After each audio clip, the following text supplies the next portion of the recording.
Subscribe करिए Shri homeo YouTube channel और bell icon दबाकर सभी लेटेस्ट अपडेट सबसे पहले पाइए। Hello friends, my self doctor Satya और श्री होम्यो के इस नए वीडियो में आप सभी दोस्तों का बहुत बहुत स्वागत करती हूँ। दोस्तों, आज हम आपसे जानेंगे कि प्रेगनेंसी रुकने के बाद आपको किस तरह का पेन होता है, क्यों होता है और आपको ये जानना क्यों इम्पॉर्टेंट होता है कि पीरियड मिस होने से पहले आप प्रेग्नेंट हैं या नहीं। तो आइए इस वीडियो को हम स्टार्ट करते हैं। क्या आप अपनी हेल्थ प्रॉब्लम से परेशान हैं? तो समय गवाए बिना बेस्ट होम्योपैथिक ट्रीटमेंट पाने के लिए अभी चैनल को सब्सक्राइब करें और बेल आइकॉन दबाएं।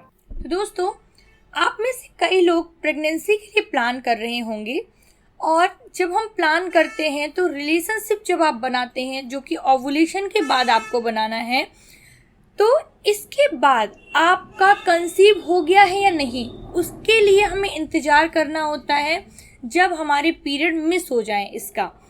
लेकिन पीरियड मिस होने से पहले ही यदि आपको पता चल जाए कि हमने कंसीव कर लिया है, तो आप उस हिसाब से काफ़ी सावधानी रख सकती हैं, जिससे आगे जाके आपको मिसकैरेज की प्रॉब्लम ना हो और आप उन ज़रूरी बातों का ध्यान रख के अपनी एक हेल्थी प्रेगनेंसी को मेंटेन कर सकती हैं। तो जब भी आप कंसीव कर लेती हैं, जब भी आपका इम्प्लांटेशन हो जाता है, इस दौरान आपकी बॉडी में कुछ महत्वपूर्ण लक्षण दिखाई देने लगते हैं, जिनकी मदद से आप जान सकती हैं कि आप प्रेग्नेंट हो गई हैं और उस हिसाब से आप अपना ज़्यादा ध्यान रखना स्टार्ट कर सकती हैं। इसमें सबसे महत्वपूर्ण लक्षण होता है आपका इम्प्लांटेशन पेन। जब भी आपका एग और स्पर्म मिलते हैं, इसके बाद फैलोपियन ट्यूब से ट्रैवल करके जब वो यूट्रस में इम्प्लांट होता है, यूट्रस में जाके जब आपका भ्रूण चिपकता है, तो इस दौरान आपको एक हल्का सा क्रैम्पी पेन महसूस होता है, जो अक्सर लोअर एब्डोमेन में यानी नीचे की तरफ पेट में या हल्का सा राइट या लेफ्ट साइड हो सकता है, लेकिन ये पेट में नीचे की तरफ ही दर्द होता है। ये जो हल्का क्रैम्पी पेन होता है, ये काफ़ी माइल्ड होता है, बहुत ज़्यादा इसकी इंटेंसिटी नहीं होती है। लेकिन ये जो माइल्ड पेन होता है, इस पर आपको नज़र रखनी है, क्योंकि ये माइल्ड पेन आपका इम्प्लांटेशन का पेन होता है। इम्प्लांटेशन अर्थात आपका जो छोटा सा भ्रूण बना है, जो बच्चा बना है, वो जाके यूट्रस की दीवार से चिपक गया है। ये यहाँ पर चिपक जाएगा ताकि प्रॉपर न्यूट्रिशन ले सके और ग्रो कर सके। तो इस दौरान आपको एक हल्का सा दर्द महसूस होता है, जो अनमूनन कुछ घंटे, 1 या 2 दिन तक आपको लगातार रह सकता है। ये बहुत हल्का सा पेन होता है, लेकिन तब भी कुछ महिलाएं घबरा जाती हैं और इस दौरान पेन किलर्स या अदर मेडिसिन ले लेती हैं, जो कि आपको नहीं लेना चाहिए। अब हम बात कर लेते हैं कि ये अप्रॉक्स किस समय आपको ये इम्प्लांटेशन का पेन हो सकता है। अगर हम एक नॉर्मल पीरियड साइकिल की बात करें, जो कि 28 से 30 दिन का होता है, तो मान लीजिए आपका पीरियड साइकिल यदि 28 दिन का है, तो लगभग आधे पे, हाफ पे, यानी कि 14वें दिन आपका ओवुलेशन होता है। इसके बाद जब आप रिलेशनशिप बनाते हैं, तो लगभग 6 रिलेशनशिप बना लिया, ओवुलेशन के बाद 6 दिन बाद से आप यहाँ पे नोटिस करिए, तो 6 से 12 दिन, यानी कि लगभग 1 हफ्ते के भीतर यदि आपने रिलेशनशिप बनाया है ओवुलेशन के जस्ट बाद, इसके बाद से आप लगभग 6 से 12 दिन यानी 1 हफ्ते का समय निकाल लीजिए। इस दौरान आपको ये दर्द महसूस हो सकता है, तो ये इम्प्लांटेशन का पेन हो सकता है। दैट मीन होगा कि आपने कंसीव कर लिया है। जैसे कि कैसे कैलकुलेट करना है आपको, जैसे मैंने बताया, आपको 14वें दिन यदि आपका ओवुलेशन हो रहा है, आप इस समय से आप रिलेशनशिप बनाने स्टार्ट कर रही हैं, तो लगभग 6 दिन यानी लगभग आपको 20वें दिन से हल्का फुल्का पेन हो सकता है। यदि आपने कंसीव कर लिया तो 20 से 26 दिन आपको अपना ध्यान रखना है। यदि यही साइकिल हम 30 दिन की बात कर लें, तो लगभग 15 दिन पे आपको ओवुलेशन होता होगा, यानी जिन लोगों को 30 दिन के हिसाब से पीरियड आता है, तो लगभग ओवुलेशन का टाइम रहेगा 15वें दिन। 15 दिन में आप जोड़ लीजिए 1 हफ्ते, 6 डेज और जोड़ लीजिए, यानी लगभग 22वें दिन से लेके आपको 27 दिन तक अपना ध्यान रखना है। ठीक है। यानी इस समय आपको अगर हल्का फुल्का लोअर एब्डोमेन में क्रैम्पी पेन होता है तो ये इम्प्लांटेशन का पेन दर्शाता है। इसी तरह से जिनकी साइकिल थोड़ा और लॉन्ग होती हो तो बिल्कुल साइकिल का जो मिड डे होगा वो आपका लगभग उस समय ओवुलेशन होता है, और उस समय जब आप रिलेशनशिप स्टार्ट करते हैं तो लगभग 1 हफ्ते बाद आप ध्यान में रखिए कि आपको क्या नीचे की तरफ हल्का फुल्का पेन हो रहा है। दूसरा एक बहुत इंपॉर्टेंट साइन रहता है इम्प्लांटेशन ब्लीडिंग का। इम्प्लांटेशन ब्लीडिंग से कई बार लोग सोचते हैं कि कहीं मुझे पीरियड तो नहीं आने वाला है। नहीं, इम्प्लांटेशन ब्लीडिंग बहुत ही हल्की होती है, लेकिन आपको ध्यान रखना है यदि आप कंसीव के लिए ट्राई कर रही हैं तो जब आप यूरिन जाती हैं तो हल्का सा जो म्यूकस निकलेगा वो रेड सा मिक्स निकलेगा, तो बहुत कम, लेकिन हाँ उसमें रेड स्पॉटिंग रहती है। तो ये आपके लिए खुशखबरी का संकेत है कि आपका कंसीव हो गया है, इम्प्लांटेशन सक्सेसफुल रहा है। तो अब आपको अपना ध्यान रखना है।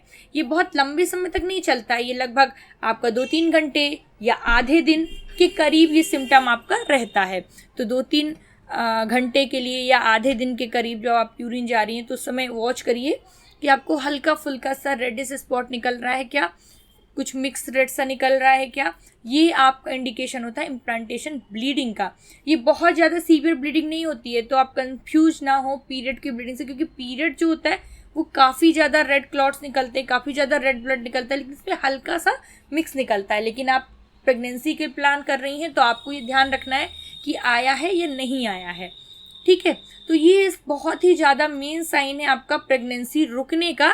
एक तो आपका पेन होना हल्का सा, दूसरा आपका इम्प्लांटेशन ब्लीडिंग होना। तीसरा साइन क्या है, कई लोगों को जब कंसीव कर लेती हैं, इम्प्लांटेशन हो जाता है तो काफ़ी ज़्यादा थकावट, वीकनेस सी महसूस होने लगती है कि मुझे बहुत कमज़ोरी आ रही है, या ब्लड प्रेशर सा लो हो रहा है, चक्कर आ रहे हैं। और तीसरा हल्का फुल्का बॉडी का टेम्परेचर राइज हो जाता है, यानी ऐसा लगता है मुझे बुखार आ गया है क्या। तो ये जो सिम्टम्स होते हैं ये इंडिकेट करते हैं कि आपका इम्प्लांटेशन सक्सेसफुल हुआ है, आपने कंसीव कर लिया है। यदि आपको ये सिम्टम्स आ रहे हैं तो अब आपको अपना और ज़्यादा ध्यान रखना है। जैसे कि क्या करना है, आपको विटामिन्स, आयरन, फॉलिक एसिड की टैबलेट्स, सबसे ज़्यादा विटामिन्स में आपको आयरन और फॉलिक एसिड की टैबलेट्स लेना स्टार्ट करनी चाहिए। दूसरा, बहुत भारी चीज़ें ना उठाएं, बार बार सीढ़ियाँ ऊपर नीचे नहीं करनी है, और इसके साथ साथ किसी भी तरह का कोई पेन किलर या एंटीबायोटिक्स जिनके बारे में आपने डॉक्टर से सलाह नहीं ली है आपको खुद से नहीं खाना है, अदरवाइज ये आपका मिसकैरेज की तरफ भी जा सकता है। अब इसके बाद क्या करना है, इसके बाद आपको अपने पीरियड का वेट करना है, और अगर आपके पीरियड की डेट पे पीरियड नहीं आ रहा है, आपका 4-5 दिन बढ़ गया है, तो आप एक यूरिन प्रेगनेंसी टेस्ट के थ्रू टेस्ट कर लीजिए कि आपका प्रेगनेंसी पॉजिटिव है या नहीं। और अनमूलन इस समय तक प्रेगनेंसी पॉजिटिव आ जाता है, क्योंकि इसके साथ आपको नोजिया का एक सिम्टम्स और मिल सकता है। यानी बहुत से लोगों को ऐसा लगता है उल्टी आने वाली है, बहुत तेज से भूख लगेगी और ऐसा लगेगा कुछ खा लें और उसके बाद वो वॉमिट आने लगता है, लेकिन वॉमिटिंग होती नहीं है, सिर्फ इसका सेंसेशन ज़्यादा रहता है। या हल्की फुल्की थोड़ी बहुत वॉमिटिंग हो सकती है, लेकिन सेंसेशन, नोजिया की कंप्लेन ज़्यादा रहती है। ऐसा इसलिए होता है क्योंकि प्रेगनेंसी अगर आपकी रुक गई है तो आपकी बॉडी में हार्मोन लेवल बदलने लगता है। प्रेगनेंसी के लिए सपोर्टिव हार्मोन प्रोजेस्टेरॉन का लेवल बढ़ने लगता है, जिसकी वजह से शरीर में इस तरह के लक्षण डेवलप होने लगते हैं। धीरे धीरे जैसे प्रेगनेंसी कंटिन्यू होगी ये सिम्टम्स और ज़्यादा स्ट्रॉन्ग होते जाएंगे, और आपको फिर नोजिया के साथ साथ वॉमिटिंग भी स्टार्ट हो जाती है, जो कि आपने देखा ही होगा प्रेगनेंसी में फर्स्ट ट्राइमेस्टर में महिलाओं को काफ़ी ज़्यादा वॉमिटिंग की समस्या रहती है। तो अगर आपको ये लक्षण दिख रहे हैं तो आपने कंसीव कर लिया है और आपको अपना ज़्यादा ध्यान रखना है।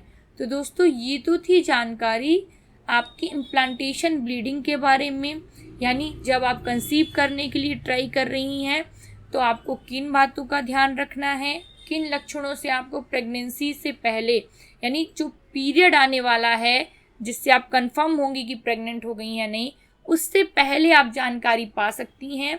और अपना ज़्यादा से ज़्यादा ध्यान रखना स्टार्ट कर सकती हैं।